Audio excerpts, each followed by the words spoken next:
janitor moved silently through the corporate lobby every evening, mop in hand, pushing his cart with the same steady rhythm that had carried him through years of backbreaking work. To most employees, he was invisible, just another man in a faded uniform, head bowed, quietly sweeping up the dust left behind by people in suits who earned more in a week than he did in a month.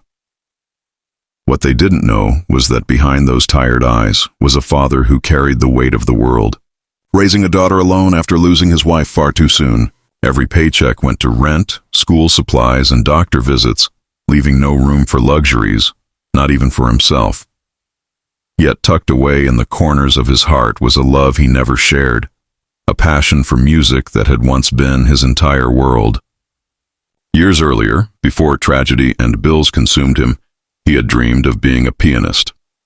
One Friday, as executives gathered for a late celebration in the atrium, someone spotted the old grand piano tucked in the corner, a decorative piece rarely touched except during holiday events. Laughter echoed as one of the young interns nudged the janitor, asking mockingly if he knew how to play. At first he shook his head, trying to shrink away, but the group egged him on, treating it like a harmless prank. "Come on, give us a tune," one snickered. "Bet you only know chopsticks." The janitor felt heat crawl up his neck, his calloused hands twitching at the memory of keys beneath them. He had not played in years, not since the night his wife had died, when the music had left him like breath from a body. Yet in that moment, with mocking eyes on him and his daughter's smile flashing in his memory, something stirred. He set down the mop, walked slowly to the piano, and sat, his shoulders heavy, but his heart whispering that maybe, just maybe, he still had a song to play. The room quieted as his fingers hovered above the keys, cracked and rough from years of work, yet trembling with forgotten skill. He pressed the first chord, and a sound rich and haunting filled the air, startling those who had expected clumsy noise. He closed his eyes, letting the melody unfurl, a river of memory and grief and love spilling out. It was not a song anyone recognized. It was his own, written years ago during nights when he and his wife had dreamed together of a future full of music and laughter. Each note carried the ache of loss, the burden of fatherhood, the hope he clung to for his daughters. Sake. Conversations halted, glasses stilled midair, and laughter dissolved into silence as the janitor's music swept through the atrium like a confession spoken without words. Employees exchanged stunned glances, their smirks replaced by awe as the janitor's hands moved faster, surer, weaving sorrow into beauty with every phrase. He poured himself into the piano, forgetting where he was, forgetting who watched, playing as if the keys were the only way to speak truths too heavy for his tongue. The melody rose and fell like a heartbeat, swelling with crescendos of joy before plunging into aching lows. By the time his hands slowed, every corner of the atrium felt drenched in the raw honesty of a man who had nothing left but his music. The Fina. The CE weighed down. Sometimes, when the lobby was empty, he would sit at the piano again, letting the music echo through the marble halls, no longer as a joke but as a gift. And each time, more people gathered quietly at the edges, listening with reverence rather than mockery. He was still the janitor, still a single dad. But he was also something more, a reminder of resilience, of hidden brilliance, of the power, of truth when spoken through art.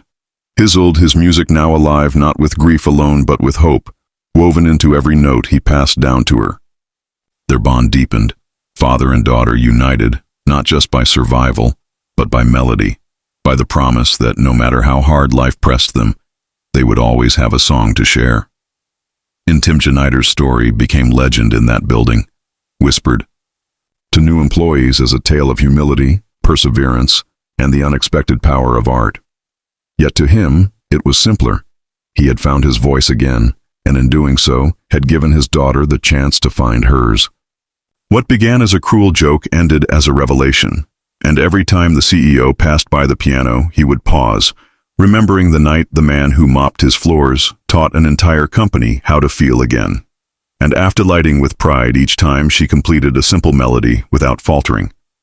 Neighbors who used to hear only the hum of a vacuum through thin walls now paused to listen at their doors, whispering about the little prodigy upstairs whose gift seemed to be blooming overnight. The janitor, though exhausted from long shifts, stayed up late with her, humming along, his heart swelling each time she looked at him and said, "Papa, I want to play like you." He would smile through tired eyes, hiding the tears that came from knowing his dream lived on through her small hands. The CEO kept his promise, arranging for a respected teacher from the city to give her lessons once a week, and each time the teacher left, he shook his head in disbelief, marveling at the natural talent that seemed to pour from her. He told the janitor privately that this kind of gift couldn't be ignored, that she had the potential to go far, perhaps even to stages larger than anything her father had ever touched. The janitor listened quietly, afraid to dream too big, afraid to tempt fate, yet unable to silence the flame growing inside him. Still, he worked the Sam with nods and respect, calling him sir instead of ignoring him, all because they had witnessed the night his music changed them. He carried that respect home like an invisible medal, not for himself, but for the girl who was rewriting both of their destinies one note at a time. One afternoon, the CEO invited the janitor and his daughter to a company gala, a glittering event, meant for suits and gowns, not faded uniforms, but he insisted they attend as honored guests. The girl's eyes widened as she walked into the grand hall, chandeliers sparkling above, a gleaming piano waiting on stage. The CEO leaned down and asked softly if she would play something for the audience.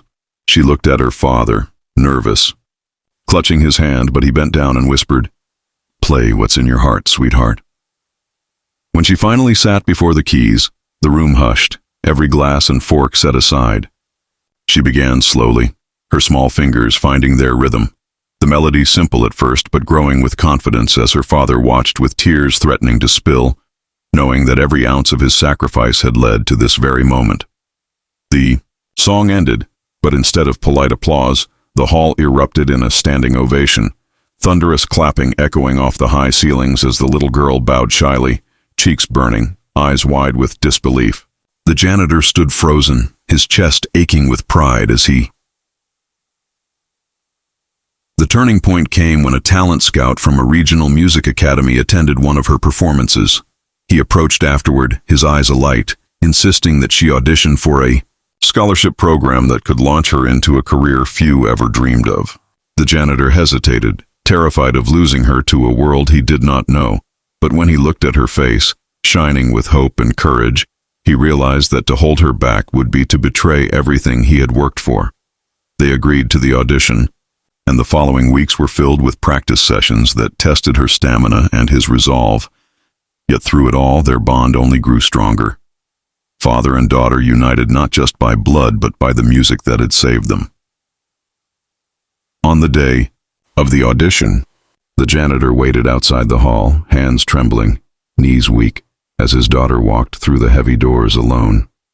Minutes felt like hours, echoes of her playing drifting faintly from within, each note pulling at his heart like a thread. When she finally emerged, flushed and smiling, the judges trailing behind with impressed expressions, he knew before they even spoke that she had succeeded. She had been awarded the scholarship, a full ride to the academy. Her path to greatness now laid before her. The janitor's knees nearly buckled, tears spilling openly as he hugged her tight, whispering, "Your mama would be so proud." That night, as they returned to their modest apartment, the janitor sat once more at the battered second-hand piano he had bought for her lessons, his hands finding the melody he had written years ago, the one he had played the night everything changed. This time he played not with sorrow alone, but with joy, weaving hope into the notes, his daughter sitting beside him, adding her own harmony. The room filled with music and laughter, their duet proof that broken dreams could be reborn, stronger than before. For the first time in years, the janitor did not feel like a man defined by his uniform or his losses, but like a father who had given his daughter the wings to fly. In the months that followed, their story spread beyond the company, beyond the city, inspiring thousands who read about the janitor who had been mocked into revealing his hidden gift, only to unlock a destiny for his daughter greater than he ever imagined. The CEO often reminded him that greatness does not always wear a suit, that sometimes it pushes a mop until life gives it a stage. and though the janitor still worked, still swept floors and emptied bins, he did so with his head high, knowing the world no longer saw him as invisible. He had given his daughter music, and in return, she had given him back his purpose, proving that even the humblest beginnings can play the most powerful song.